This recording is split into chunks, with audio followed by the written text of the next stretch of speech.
সবাইকে আমার চ্যানেলে স্বাগতম। আমরা অনেকেই চাই আমাদের মাইক্রোসফট ওয়ার্ডে ঠিক এরকম একটা লাইনড পেপার তৈরি করার জন্য। অনেক সময় বাচ্চাদের লেখালেখির জন্য এরকম পেজের দরকার হয়। আজকে আমরা শিখব কীভাবে এটা বানাতে হয়। এজন্য মাইক্রোসফট ওয়ার্ডটা ওপেন করব, নতুন একটা ডকুমেন্ট নিব এবং এরপরে আমরা এখান থেকে আমাদের পেজ লেআউটটা ঠিক করে নেব। সেজন্য লেআউট ট্যাবে গিয়ে মার্জিনে ক্লিক করে আমরা ন্যারোতে প্রেস করব। এরপরে ইনসার্টে যাব, ইনসার্ট থেকে টেবিলে ক্লিক করে টেবিলের জাস্ট একটা কলাম আমরা সিলেক্ট করব ঠিক এইভাবে। এরপর আমরা এখানে ক্লিক করব।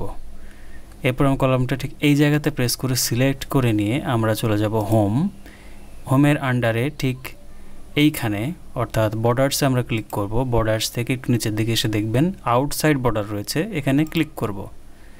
এরপরে এখান থেকে paragraph line and paragraph spacing এখানে ক্লিক করে আমরা এখানে 2 সিলেক্ট করে দেব।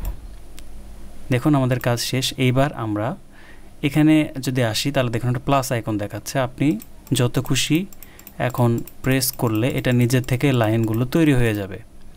ব্যাস দেখুন খুবই সুন্দরভাবে আমাদের লাইন তৈরি হয়ে গিয়েছে। আপনার পরের পেজ যদি এভাবে যদি চান জাস্ট শুধু প্লাস আইকনের উপর ক্লিক করে দিলেই এটা আপনি কাজ করা শুরু করে দিবে। সো এইভাবে আপনারা লাইন পেপারটা তৈরি করতে পারেন।